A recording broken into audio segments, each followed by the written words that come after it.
Hello, everyone, and welcome back to the Lunchtime Hour series with Jose and myself, episode 14. Can you believe it? I cannot believe it, Neil. And good morning or good afternoon at your end, right? Yeah, good evening for some others here from the other And side of the world. yeah, and hello to everybody watching. And like always, appreciate the support. I mean, we got Greg, we have Lucas, TC, Shampas, Mahesh, Jacob, and the list goes on and on GSR. So appreciate the support.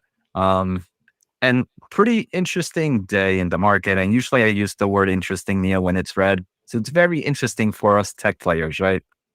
Yeah, apparently tech is not in favor anymore, right? I mean, I'll show the heat map real quick. Tech is out of favor. So I guess, like you said, before we went live, we can go back to sticks and stones because Yeah. clearly tech is not that great. Finance is fine, health is fine, consumer and non-durables, all of them are doing quite well. And it was the same thing on Tuesday. So quite interesting, the market sentiment right now. Because I mean, you would think that if consumer sentiment is bad, if we might be going into a recession or whatever, you would assume that a lot of these sectors would also take a hit, but apparently not. Yeah. I know, Neil, I haven't really read too much, but I kind of was just scrolling through X and I saw that there might have been some more tariffs announced to China. Or just some more push in that. Again, I'm not too familiar, but I wonder if that might be one of the reasons we're seeing kind of the tech market a little bit more down or compared to everything else. I mean, everything else seems great. Yeah, no, it's the same tariffs as before, like the one that got pushed back, Canada, Mexico, and China. It's the same as before. Just now, apparently, he said that they are going to get implemented, I believe, in March or in April or something like that. So yeah, that might be impacting the market, but Yeah, here Greg kind of says um, I do agree. Nvidia's had great earnings, and we can talk about that in a bit. But it seems like it's more just global tariffs policy and a lot of kind of just macro and random stuff happening all over the world. yeah, And no, I just quick, agree. Seth, it's an AI screen. I don't even know what it is behind me. So this is an AI background. What? Don't tell anybody. Do not tell anybody. That's the secret that us and the viewers right now will know forever. I thought this was your $1 million studio. No, I actually have a $2 million studio, Ooh, Neil, but it's just, I didn't want to show off too much. So I had to like bring it down a little. okay. Yeah, that's sneaky. um, but yeah, Neil, I mean, I think we could talk about Nvidia in a bit, but I actually like this question a lot from Wahid. Um, at these levels, I think for both shareholders of AMD and Google, if you were to pick one, Neil, which would it be right now? Yeah, it's funny because someone sent me a message. Um, did you buy the dip in the last couple of days? And these were the two names that I sent him. So would you buy more AMD and Google? I did buy more AMD and Google. Yes. So I don't know if I had to choose one. Yeah. Very difficult, but maybe AMD, just because, well, the upside can still be huge after the big hit that it took, since, I mean, not since the 200 and something dollars, because again, I don't think it should have been above 200, but even from the 150s or something like that, I think AMD surprises in the back half of the year, Mhm. from a business standpoint, and then of course the stock will follow. Yeah. Wahid, same. I think I haven't been buying anything recently, not for any real reason. It's just we talked about it, but a lot of the stocks that I want to buy I've been talking about lately, and normally I can't buy if I talk about them in a sponsor video. But I would be buying. I think I would buy Neil Google over AMD right now, and Hmm. not just. It's not because I believe it one is better than the other. It's just because of my portfolio allocation already. I already do have AMD is, depending on the day, either 2 or 3 in my overall portfolio. And I think Google is closer to like that 7 or 8. So I wouldn't mind making Google kind of a lot higher in my portfolio and making a meaningful weight. So I would just be both. I think are attractive, but I would just be buying Google to increase my exposure in it. Yeah, maybe I'll put a +1 on that, because AMD is a smaller position for me than Google. Mhm. Let's see, Neil. Any questions you might want to talk about? Um, it's not a question; it's a comment that I get a lot, especially under an AMD videos. Like, you never know what the bottom is going to be, and I keep saying the same thing. To me, I don't care about finding the bottoms when I see good companies trading at good prices. Like, if we, because I started buying 107, then I went to 110, and and now we're at 102, 103. If we go lower, that just means I can buy more shares of a company that I like at a better price. Like, to me, at 110, good price to buy the business. Like, I'm looking at the business, not the technical analysis or whatnot. The business is a good price to pay for it at 110. So of course it depends what company you're buying. Yeah, maybe there is a company that clearly is in a downtrend, and the business itself is in a downtrend, but as we've seen with AMD, the business is in an uptrend, and it's actually going to accelerate in the next couple of months. Yeah, agree. I mean, I know some people like, I can definitely see some people like waiting for a bottom and maybe a turnaround story happening before buying. I don't think there's ever a wrong choice. I just try to do the least amount of thinking that I can. Um, as I feel the less active you are in your portfolio, the less stressed you are.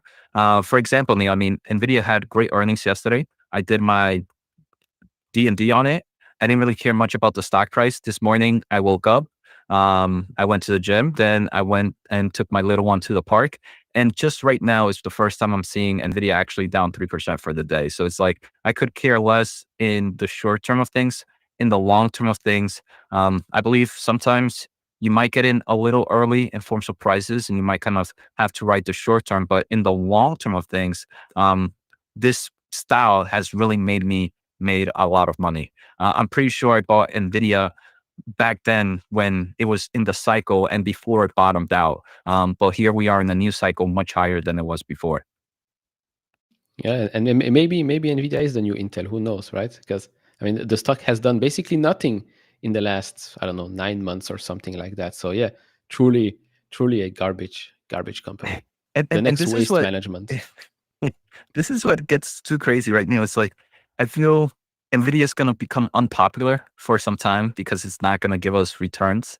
Right? People are saying the past 9 months it hasn't done anything, and then out of nowhere it's going to shoot up, and everybody's going to be like, I missed it. Why did I miss it? And it's because everybody's trying to time that market, right? So I like these thoughts right now of everybody kind of hating on Nvidia, because I think that breakout is going to be happening. And I mean, earnings yesterday, I think were amazing, Neil. I in the past earnings, I've never felt like the next quarter was going to be anything crazy. Like I felt like there was going to be growth, right? I believe that bullish case. But for some reason, Neil, this earnings and the guidance that they gave, the guidance wasn't much. But the reason um they mentioned that they're really trying to accelerate their supply chain line on the Blackwell platform. I believe they are completely sandbagging their numbers. And if I was to ever pick a quarter that would be a crazy quarter for them, I think it's going to be 3 months from now. And I don't think I've ever said that. I don't think I've ever said that there was a quarter I was really excited about. This is, I'm really, really excited for the next 3 months for the Blackwell platform. Yeah, I'm trying to find the quarterly trend that I put on Canva. Here it is, so I can share that. Because it was a very good quarter. Hopefully everybody can see this. So we did see a jump of close to $5 billion quarter over quarter in data center, which is pretty good. The total revenue did also jump a little bit above $4 billion here. So yeah, I mean, in my opinion, this was another very good quarter. Like you said, I think I've put it. Where is it?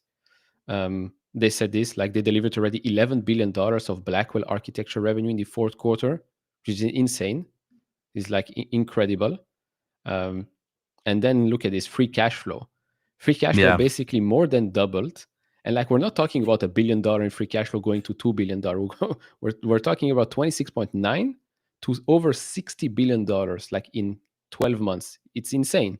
It's Yeah. insane. Now it provides more free cash flow than Amazon. It provides more free cash flow than Meta platforms. I think that's insane. The only two companies that provide now more free cash flow on a trailing 12-month basis are Microsoft and Google. And both of them are about not Microsoft, sorry, Apple and Google, I believe, are the only two players that provide better free cash flow than Nvidia right now. And it's only by about 8 billion. I'm going to make a wild guess, Neil, or that Nvidia becomes the number one free cash flow in 2025. It's going to produce way more free cash flow than Apple. Is going to produce more free cash flow than Google this by the end of the next 4 quarters. Yeah, I mean, I think I saw the analyst estimates for, I think, fiscal 27. They're expected to generate $122 billion in free cash flow, which is crazy. Like, this is just free cash flow. You can put 100 companies that are trading on the NASDAQ together. They don't even generate that much in revenue. And I think that, Neil, is the main reason this company is going to be so. If you thought Nvidia had a competitive lead against all these players, with that amount of free cash flow, Neil, I think that competitive lead is going to increase dramatically. Um, there are reports that they have about 4 to 5 teams working on different chips. I think those numbers are going to grow. And I think Jensen during the earnings call even really kind of talked about the ASIC market. There was a Q&A session there, and he was pretty much like, hey, look, yeah, the ASICs are pretty cool, but at the end of the day, businesses are going to need to make a business decision at the end, because, right, there's only limited amount of real estate for data centers. You only have limited amount of power. And if you have limited amount of power, sure, I spent about $1 or $2 billion developing my own AI chip. But what would be my revenue loss if I create this chip right now and build the data center here instead of an Nvidia chip? Am I better off just losing that $2 billion in research and development because I'll be able to make more money with Nvidia chips? And I think the answer is yes. They would rather. I mean, for example, Meta Platforms had a chip called the MTAI. That one never went to full production. They've used it here and there. I think they're moving into a second generation.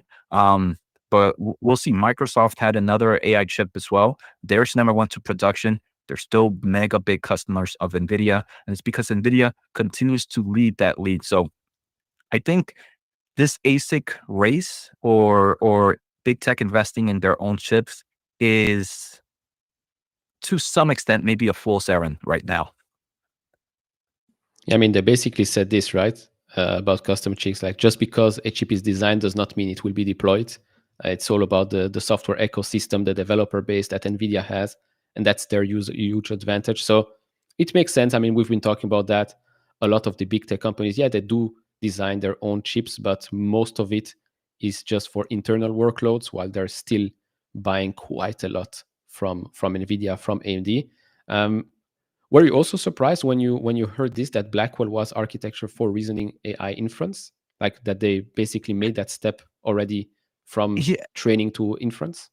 I don't know if Jensen is just a genius, Neil, or the luckiest man alive. Because Blackwell did actually come out at the perfect time of this this um, thinking model, right? The time scaling model, where it's pretty much just heavy inferencing. And we saw Blackwell. They've talked about it before, how it was 25% better in inferencing than the Hopper platform. So, and yesterday he kind of mentioned that he architect this Blackwell expecting this to happen. I don't know how true that is. If it is true, he's a genius. If not, Lady Luck is definitely on their side, because Blackwell is the biggest moat for inferencing right now. The ability to connect 72 GPUs and act as one, make this the massive, the best TCO in the inference space. You hear a lot about these other companies like Cerebras and so the other AI chips. They're not in big data centers and building the architecture, the types of servers, because they are just not able for that system integration. So, I mean, I'm excited for Rubin. I don't think we're going to see much growth from the Blackwell Ultra to the Blackwell. It's just going to be like a little bit more memory here, a little bit more cores here. But then Rubin platform, which is the next generation, um, I wonder where that NVL link is going to go. Is it going to grow from here? Because originally it was NVL8. You were able to have 8 Hopper GPUs connected together. This Blackwell is the max is 72. And that helps dramatically for inference. Where is it going to go from Rubin? Is the Rubin, are we going to be in like some in the 100s, 500s, 1000s? This would completely increase the moat of NVIDIA in both training and inference. Yeah, I mean, were you surprised at the fact that they're trying to move so fast between each and every product? Like a bit like, not it's not apples to apples with performance, but a bit like AMD going from MI 300 to 225, 250, and then next year 400. I mean, Jensen mentioned it was an annual cadence, right, Neil? So I believed him in that. I actually was surprised though, where he mentioned that yes, we kind of had that Blackwell delay about 3 months, or I Hmm. forget how many. I don't know if he actually gave a few. He said a few months of delay in Blackwell, and he said just because we had delays in Blackwell is not going to stop the train. The Blackwell Ultra is still on schedule for the second half of this year. So the only real competitor for Nvidia right now is Nvidia, um, and the Blackwell, for me, for them to say, "Hey, look, we saw a delay in our Blackwell. Maybe we'll push out our Blackwell Ultra by a month or two." Because they didn't do that, I actually got a lot more respect for NVIDIA's. Not that I didn't have it, but it just showcases that the engineering team just has one goal: to innovate and produce better products on this yearly cadence, and they're not going to stop. Yeah, no, I agree. It's going to be quite interesting because AMD is also moving right quite quickly. Mhm. Um, do you think that the fact that Blackwell is going to be such a beast in inference, do you think that hurts a company like AMD? Because previously, right, in the last couple of weeks, actually since that Meta announcement between Meta and AMD, everybody's been talking about, oh, AMD is going to dominate inference. But do you think this changes anything? From, I mean, I think it might change that general thought, Neil. I've never if one watches my videos, I have never said that AMD was going to take market share from NVIDIA. And I didn't think that this DeepSeek was going to push more to AMD than to NVIDIA. What I believe for AMD's AI accelerator is this market is evolving at such rapid levels, Neil. It is definitely moving. The wallet spending is growing, and unfortunately, there's not enough capacity for for Nvidia to be able to provide to the whole market.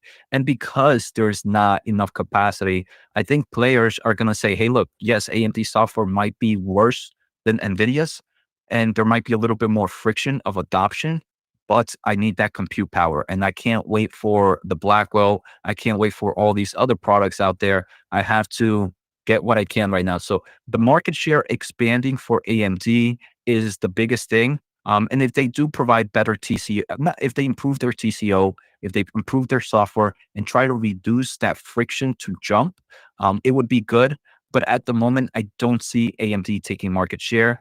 I just see them growing with market wallet. And in a growing market like this AI space, even if you don't take market share, you can still grow your numbers dramatically. And the great thing is AMD only did what, $5 billion last year. If this market is growing dramatically and you get another 3 billion, 4 billion this year, that's nearly 100% year over year growth. And those numbers can really change the bottom line and the top line. And in forms of valuations to growth opportunity, I really do enjoy AMD. But I will not say that AMD is going to take market share from Nvidia. Yeah, fair enough. Plus, remember, we're only talking here about AI revenue. When we talk about this for AMD, AMD has all the other segment, like all the other. They still have CPUs, they still have gaming, they still have embedded, and those things should turn into tailwinds in the second half of this year. So don't forget to remember that side of the business. But of course, the whole focus is on that data center, Yeah. that AI revenue. I, I, It, I actually think, and I sorry, I saw this thing from Matthew. Nvidia and Broadcom together is like owning every chip maker on market on Earth. I would say, Neil, if there was a company that I would be worried about more, it would be for if AMD continues to innovate at faster levels and they are a way cheaper product than Nvidia. I would be more worried about Marvell and Broadcom, as these other tech players are going to say, hey, look, it might be cheaper to buy maybe more AMD chips than focus on my own chips. So I think maybe if an AMD continues to dominate or improve dramatically, I would say Broadcom and Marvell might be the ones that one should worry about a little bit more. And this is probably why Lisa Su talks a bit more every single quarter about custom chips, right? I think like in the last couple of quarters, if we do a quick search through the transcript, I think she mentions it a little bit more. Like it is an option. We know it's an option for us. If we want, we will probably focus a bit more on that in the future. Last thing here, was this surprising to you that the Nvidia automotive vertical revenue is expected to grow to around $5 billion this fiscal year? Because that has been a segment where, let me see, it's this the purple line, which is quite small here. It's a small part of the overall revenue, but if we get to $5 billion this fiscal year and it continues to grow, I mean, again, this is another growth driver for the company. It's not just automotive, also robotics, and they basically say that most, if not all, AV players, robotics players are building on top of the NVIDIA platform. So yeah, I mean, again, another reason to own NVIDIA. Neil, I have to re-listen to the earnings call because the way I understood that segment, Neil, is sometimes they kind of break down how much the clouding revenue is per segment. So I wonder if that 5 billion was more for the clouding aspects, which would fall on kind of the data center revenue and not the automotive revenue, kind of which is their Thor chip, and I forget the other ones, Orion chips and so on. So I have to re-listen to the call, Neil, from my, again, initial listening. I thought they were more talking about the data center in forms of what companies are using these cloud solutions for. About $5 billion of that will now be automotive. So that's how I understood it, but I'm going to have to, let's see. Yeah, so it says one of the early largest robot applications is developing NVIDIA into data center, the car or both. Um, oh wow. Okay, so I wonder if someone, because again they talk about the data center at the beginning there, so I'm not sure if they're talking about kind of Blackwell revenue going into the data centers and being used for automotive segment, because that's what they've done in the past. I think historically they mentioned it's about been a $3 to $4 billion business annually, but now it also reads that it could be the automotive segment. And do you have the total? I haven't looked at the numbers. Let me pull it up. What is the fiscal year um automotive segment? It was I can't see the number there. For this fiscal year, it was about $1.7 billion. Um, so from one point, I don't know. That would be a huge growth. That's almost That a would, three yeah. x growth, a 3x growth. So if it is, that would be crazy. But I don't know why, Neon. I think they might have been more talking about kind of the way the data center clouds are being used. Because sometimes they even talk about the medical market, and the medical market is also like a multi-billion-dollar revenue annually for them in the data center space with directly or indirect purchasing. Yeah, because I mean the tricky part here is, of course, is this like Nvidia's automotive vertical revenue. So could include various things there. You're right. Sneaky, Jensen. But I mean, Neil, if there was one market that I believe eventually could grow to a very multi-billion-dollar revenue, I think it would be the automotive segment. Like you mentioned, it focuses on the robotic space as well. So if there was one that could maybe not be the next data center, but be bigger than gaming and be a good portion of total revenue, I think it would be the automotive segment. Yeah, no, I agree. And I mean robotics is probably going to be quite big as well. Um, do Did you hear anything about the memory side of things, like something that could affect Micron positively, negatively on last night's earnings call? I know they use a microphone from Timu during their earnings call, but did you hear anything about? Because I don't think I heard anything other than like indirect comments that could definitely positively affect a player like SK Hynix and Micron. I think the only thing, Neil, that I heard is NVIDIA really seems like they're ramping up their supply chain this quarter and next quarter. It seems like I don't know if they got this massive amount of capacity that came out of nowhere. I don't know if TSMC, this is why I'm very excited about this upcoming quarter, Neil. The way they made it seem is they are just trying to build as quickly as possible. So even if it means they might mess up on margins right now, they're just going to build as many Blackwell chips as they can. And that in the long term of things will be really good for Micron because Micron, for those that are not familiar, HBM, Neil, is actually one of the biggest costs for NVIDIA. So if you're kind of seeing a really strong margin hit, I wonder if maybe one of these Micron memory players just got a huge amount of capacity. I don't know. Who knows? Maybe Samsung, maybe just finally joined the game as well. But if there was a reason for gross margins to drop down so much, it means to me that there is some component that is heavy that is heavy in margin compression that they're going to be buying a lot more of. And the only one that I can think of right now is the memory products. So in that could definitely be seen as bullish for the memory space. Now the question is Micron increasing their capacity? Is SK Hynix increasing their capacity? Are both increasing their capacity? Or is Samsung finally here in the game? But I think if Samsung was, we would have heard it from Samsung. They would have probably tried to share a little bit more about it. Yeah, no, I agree. I think it's definitely SK Hynix and Micron. We know that Micron is expanding more, building more in the United States to meet that demand. So yeah, they told us like although revenue for the full quarter is going to be what 7.9 billion, I think they projected, which was $1 billion miss. HBM they said continues to do quite well and should grow quite rapidly. So yeah, it could be a very interesting couple of quarters ahead of us. Because again, Micron memory, HBM is of extreme importance. And if NVIDIA is willing to take a margin hit for them to expand more rapidly, that should be good news for the memory players. And then Jeffrey kind of mentioned another thing. Other than margins, NVIDIA's report was pretty good. I want to say, Neil, there were two things that maybe I think investors might not be liking outside of margins. The first thing, Neil, is the uncertainty. I think Jeffrey actually breaks it down in a bit, but oops, sorry. The uncertainty of tariffs, I think, is creating a little bit more volatility in the stock. And if Nvidia's already kind of in the low 70s, I think their guidance was about 70.6 on gap and about 71 on non-gap. So if we're already that close, Neil, to 70%, can tariffs push us below that 70 and we actually be in the high 60s? Now, that's not bad, but the market would perceive it as really, really bad, right? I mean, a high 60s is still pretty impressive during kind of a tariff time. So I think that uncertainty um, is creating some negative thought pressures for Nvidia.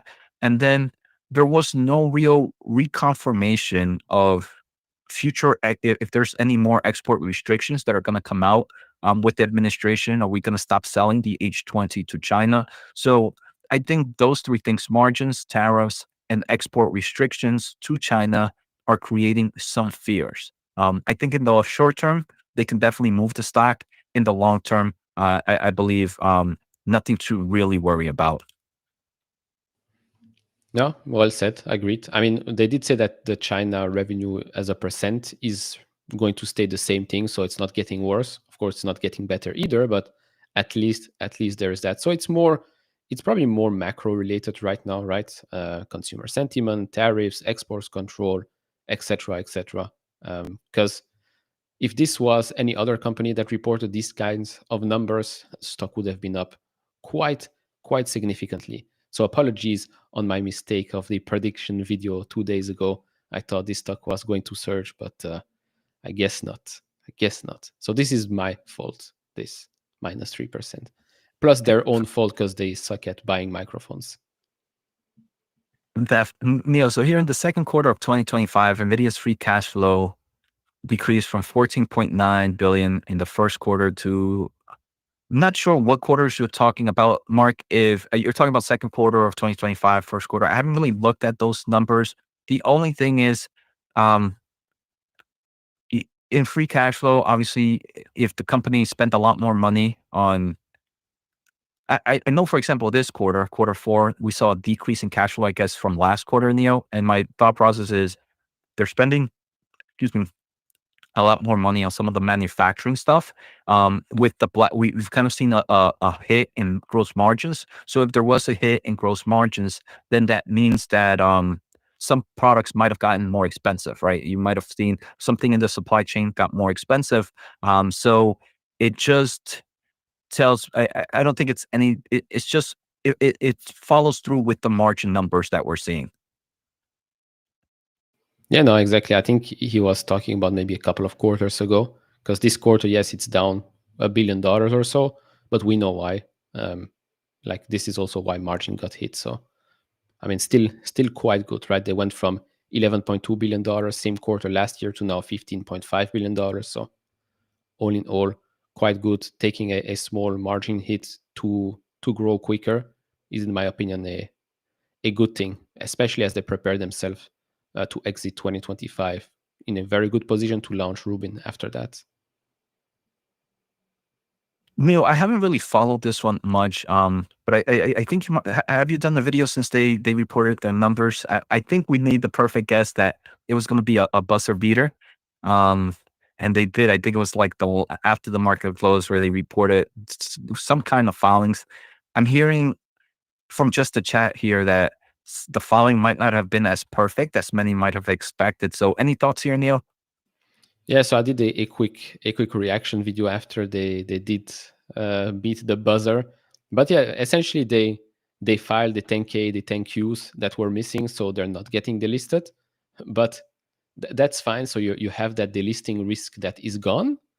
But in the filings, they basically say that, well, there were issues, and those issues still exist, but we're working on making sure that these issues won't exist in the future anymore.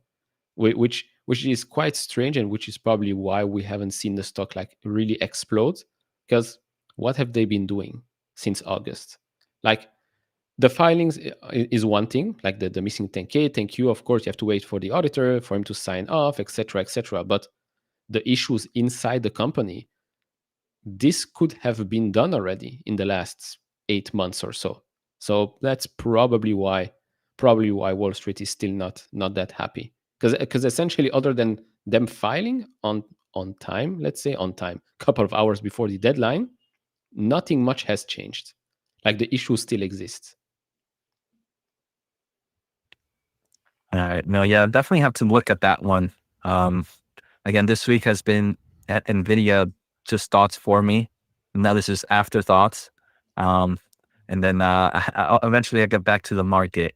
Um, Neil, thoughts here. So Michael, um, do you think Google search mode could ultimately help it win the AI race? I don't know if Google search would be it to me, Neil. I think it's YouTube. You know, I think YouTube with uh, I think eventually we're going to go into models that are really going to be crucial to how things happen. I mean, we have Cosmo and all this that are really good for physical AI. But I mean, YouTube, you can just search cars driving or anything, and you can probably learn a lot from those solutions. So they have this massive video data set that can actually be organized pretty good because obviously you have the titles of all these videos. Dancing, for example, let's say you want to teach a robot how to dance. Well, you have plenty of videos on YouTube of YouTube Shorts of someone doing dancing and seeing how the human body moves. So I think if I was to pick something, I think it would be more YouTube. That is a bigger moat for Google to win in the AI race. But I think another player here are all the social media companies. They kind of like Meta platforms with their video based and text based. I think it's not a sure win thing. But I think Meta and Google have a lot of data that they can use. No, agreed. Agreed. By the way, shout out to Amit. He popped up in our chat here. Um, no, I agree. I think, I mean, like you said, all the videos on YouTube are basically already tagged for them to basically use and train. Actually, to use and train, I think you had to agree on certain things for YouTube to be used, like AI related stuff. But search mode, I mean, yeah, maybe it definitely helps them with like the circle to search, image searching, and all of that. But what definitely could help them win the AI race is their TPUs, right? The fact that they've been working on that for many years. Um, it's all about driving costs down, and I think cost wise, they're one of the best out there. So yeah, I think, I mean, we both own Alphabet. We both believe it's quite cheap, and there is always that risk, right? That you have to keep in mind about the fact that, yeah, what if all search switches to LLM, to chatbots, and not to Google.com, for example?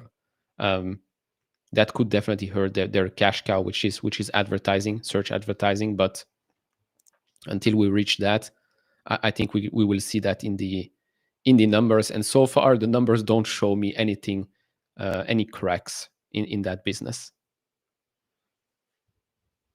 Yeah, and I think this is definitely one of the things that we're gonna get tighter, are gonna get more fought upon by these big tech players.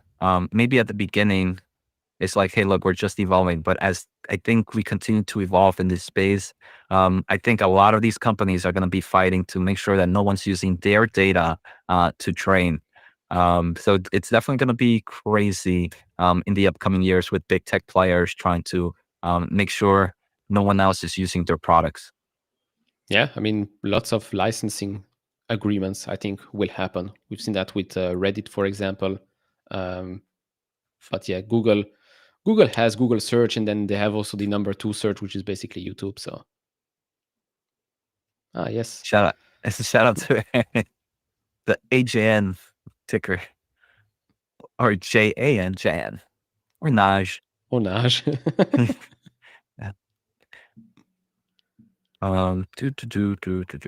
Do. Let's see. What else do we have? Anything else, Neil? I mean, here. Do you mind giving an update, Melvin? Do you mind giving an update on AMD? I think we're both still very bullish on this company. Right, Neil? No, I no. absolute money destroyer. I, I, I want to say, I don't think anything from Nvidia. I wonder if Melvin's just curious if anything that Nvidia said might cause one to be a little bit more bearish in that company. I don't think so. Like I mentioned, I think we're seeing this overall market evolving at rapid levels. Um, and while right now AMD is lagging, their products have done amazing. I've actually was just looking at reviews, Neil, for one of their consumer GPUs. And Hmm. AMD, one thing that I hear a lot of complaints is their their naming scheme. So they have kind of like this new AI something Max something CPU. And I'm seeing that it's one of the best products out there. There was even one YouTuber who kind of mentioned that in forms of like top technologies for the consumer CPU. He said that one of them was when AMD released Ryzen because it was great for kind of competition. Then another one was the AMD, not AMD, the when Apple released their M line. And he says that he believes this new CPU that AMD just announced.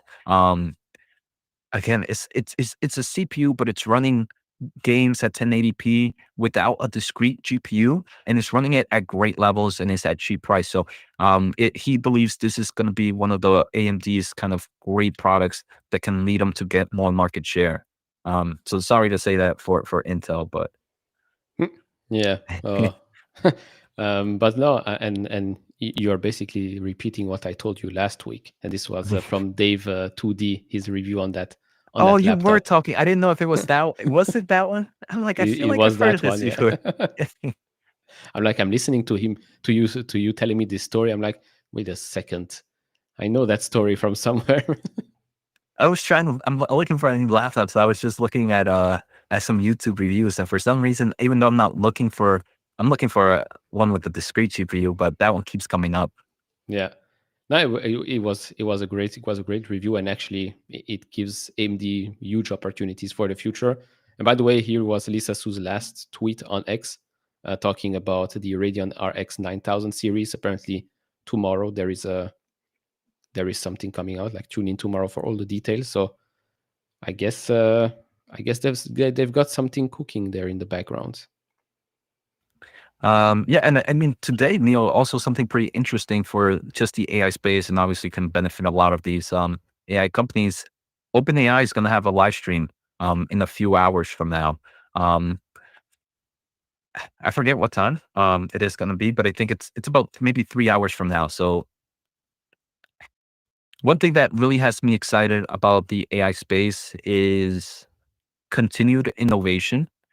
And the last month or so, Neil, I feel like the amount of growth and fights that not AMD, that OpenAI, that Gemini, that DeepSeek, that all these companies are doing is growing at rapid levels. And I do want to say a lot of this, probably at least for OpenAI and some of these other players, is because they're getting better TCO. And I mean, Blackwell just came out. Could that be just a pure coincidence that because Blackwell is now in these players are able to provide better solutions already at a lower cost? I mean, Neil, Amazon yesterday announced Alexa Plus, right? So I don't know if you heard that, but it's going to be, if you don't have Prime subscription, it's on I think a 19.99 per month. But it's going to be Alexa using Anthropic's AI model, and I forget what other AI model. It's going to be using a bit. Um, but this is only possible. I mean, Amazon Alexa, I'm pretty sure, I don't use it, but I'm pretty sure a lot of people have some form of Alexa product.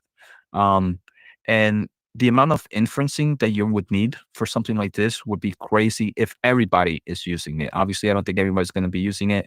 Um, but it's showing us that we're moving more into the consumer based products from a lot of these big tech players. And I think originally, Neil, they were worried that it would be too costly.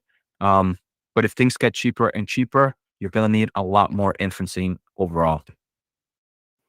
Yeah, no, I agree. I mean, it makes sense. I think Sundar also talked about that at an event, I think at the end of 2024, I think with Andrew Sorkin, talking about the fact that in the next 12 months, things are going to evolve quite rapidly. Uh, AI agents, more memory based chats. Like, every time you now use any of the chats, not all of them. With ChatGPT, it's already much better, but sometimes have to repeat yourself again and again. And I think we're going to get, well, smoother, let's call it, user experience in the next couple of months, because things are moving at a super rapid pace with all of these AI products. And maybe that's what it needs, right?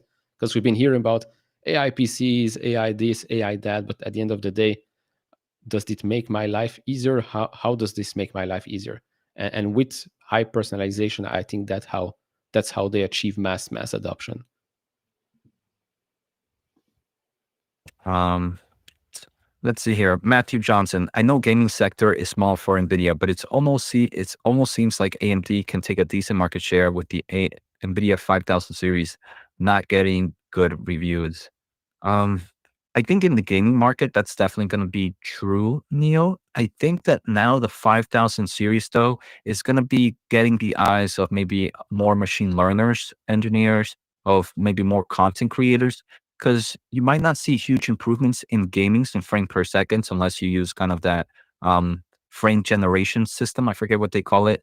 Um, but you are definitely seeing a lot of gains because of that FP4 solution in video encoding in AI solutions. So it the gaming market, I feel, is no longer becoming that strong for the gaming space, but it is expanding into the content creators a lot more, into the engineers a lot more. So if they might be losing there, I think they're going to be gaining it somewhere else.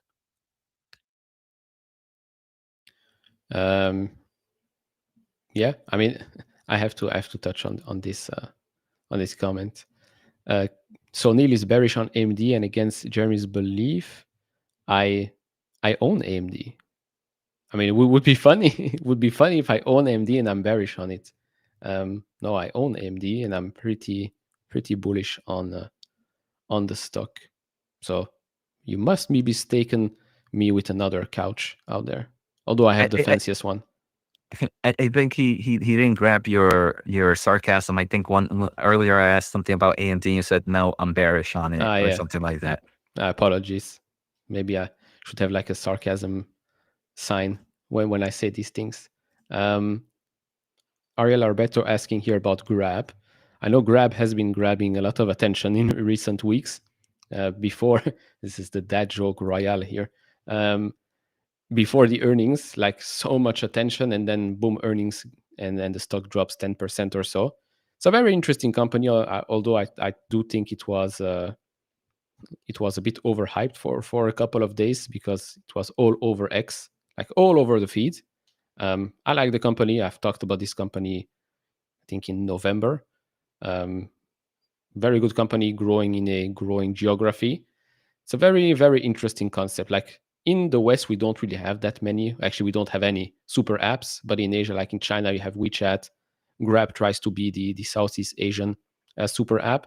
Might work out, especially if eventually they do acquire GoTo, which would give them a bigger push in Indonesia and also in e-commerce. Definitely interesting. Yeah. I mean, I don't follow it much, but it definitely seems to be an interesting way to try to grab exposure and maybe a growing market in other parts outside of the United States. So I can definitely see the reason a lot of people might be bullish in this space. And I'm actually happy that if there was all this hype right before earnings, then earnings kind of pulled it down after that. So sometimes that eliminates maybe some of the hype that was priced in a little bit better. So it seems to maybe be at a better price entry than when that hype came in.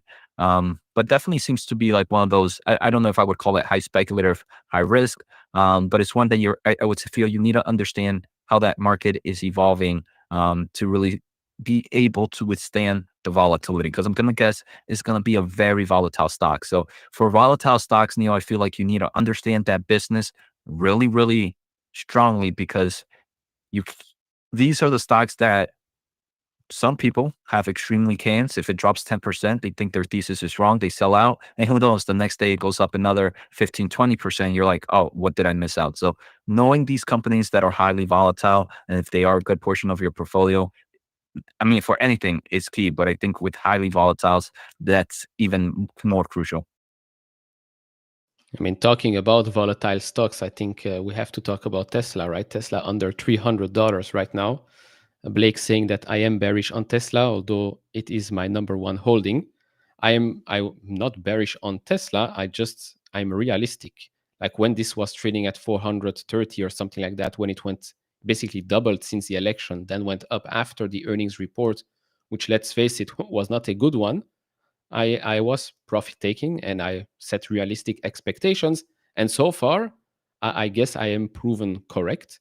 Although, of course, I'm losing money because the stock is back under $300. But realistically speaking, it should not have traded at $400+. Like, it's much more appealing right now under 300 than it was before.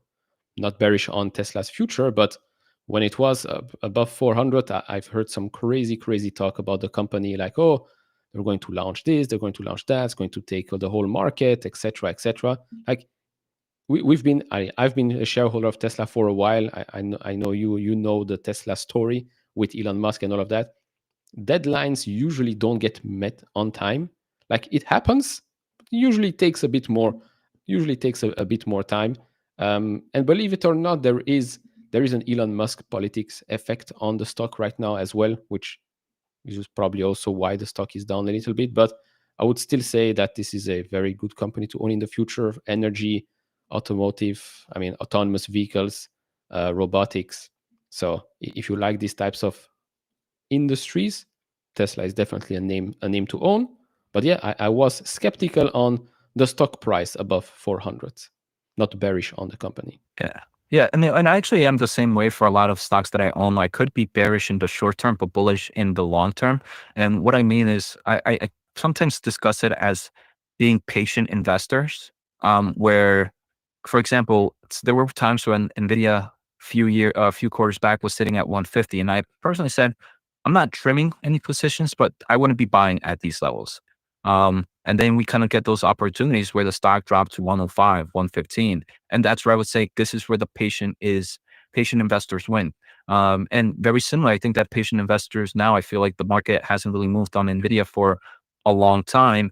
And the patient investors are going to be the winners when this stock breaks out, and everybody's going to be like, oh, I didn't hold it because it wasn't moving for 9 months. So I think it's great you can't be a perma bull in a company's valuation. Sometimes we've seen plenty of bubbles, and you have to detach emotions from investments. If not, you end up losing money. Yeah, no, I agree. Like you said, you can still be bullish on a company's future, but bearish on a short-term price action. I mean, I tweeted out something yesterday, like, if your thesis is baked on something that might happen 20 years from now, then your thesis is BS. Like, you cannot tell me that you're buying a stock right now, because 20 years from now something might happen.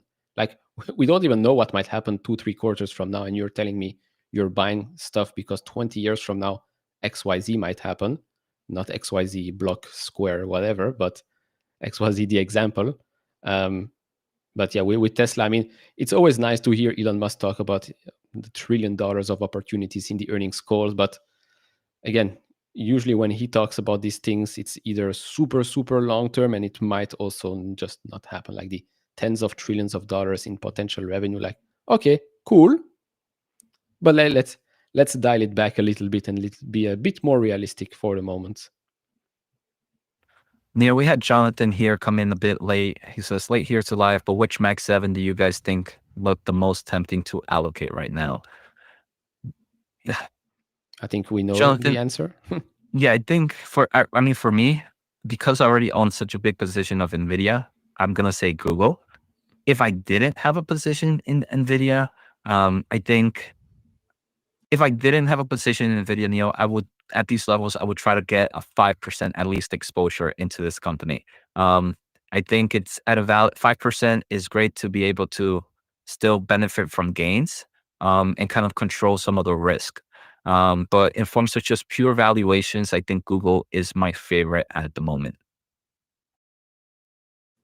I +1. I agree. I think we keep talking about Google, and somehow the stock keeps coming down. So maybe we should stop talking about Google. But yeah, it's from the Max 7. It is definitely the most appealing right now, price wise and business wise as well, for sure. I didn't know I was whispering. My little one is next door and is taking a nap, so I'm trying to be as quiet as possible. There's Max here asking about SoFi, already answering the chat, but let me touch on that. Do you think there is a possible split or dividends in the long term? Dividends, to be honest, this is a company should only pay a dividend if it has way too much money and it doesn't know what to do with it after buybacks and after everything. So hopefully no dividends anytime soon.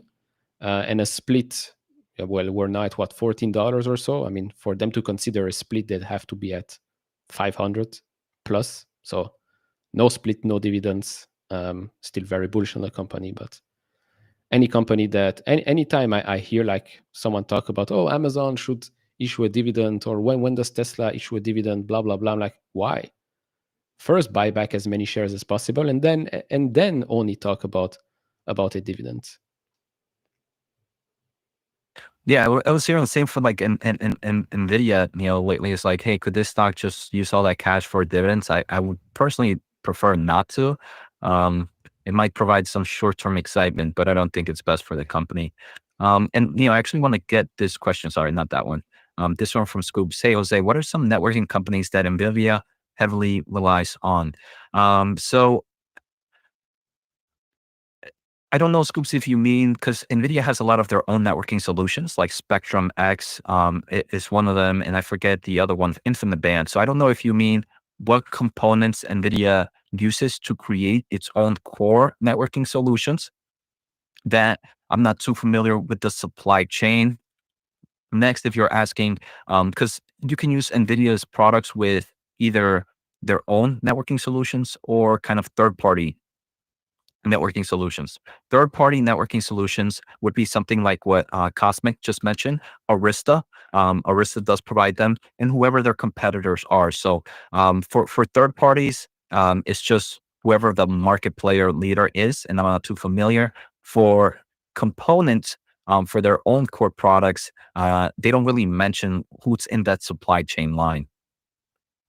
Yesterday they mentioned Cisco. So Cisco kind of does sell a lot of networking solutions, but they also sell a lot of third-party solutions as well. So now this NVIDIA mentions that their Spectrum X and Infinite Band are now going to be available through Cisco. So Cisco is like the middleman here, Scoops. So let's say you're trying to build an AI server or AI clusters. You would go to Cisco and try to look out some of these networking solutions. Now, one of the options that they are going to have there is going to be NVIDIA's core solution. So now, back then, one of the main ways you would only be able to buy these networking solutions was if you were buying these massive AI servers through NVIDIA directly or one of their server makers. Now it seems like they're expanding this networking solution to maybe make it more of a standard place.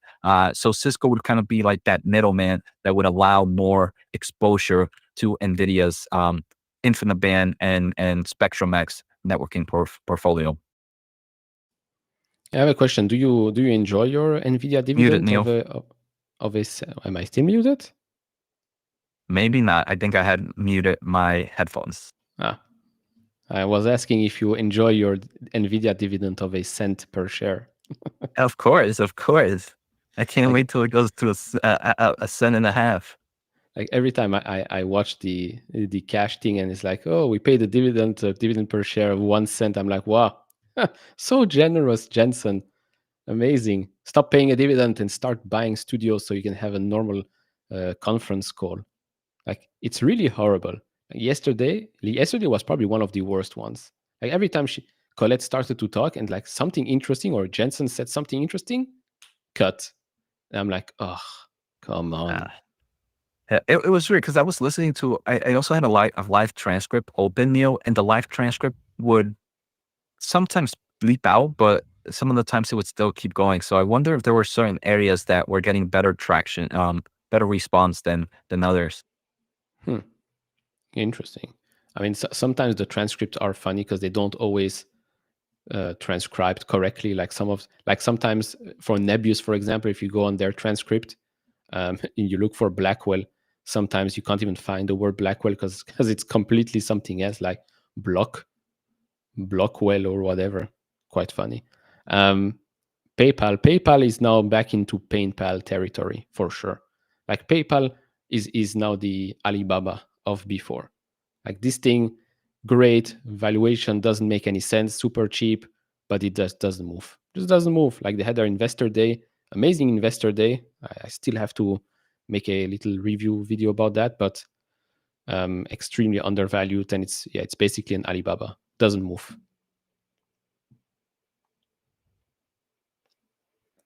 Sorry, Neil, I was reading through comments and just lost train of thought. It's not great, Jose. Not great. I mean, I'm not going. I just think, and I don't know why. I was reading a lot of Google. I just think Google is one of those stocks that is going to get a lot of hate right now, and Mm-hmm. I think it can definitely perform crazy. I've talked about it in the past. They're really good at building chips. Their TCU is amazing, and I think right now in the current era that we're in, it's all about capacity in the clouding space, and it's going to allow them to grow market share a lot quicker than the others. So if I, Google, the more I talk about it, I get the more excited, the more I really want it to become a massive position in my portfolio.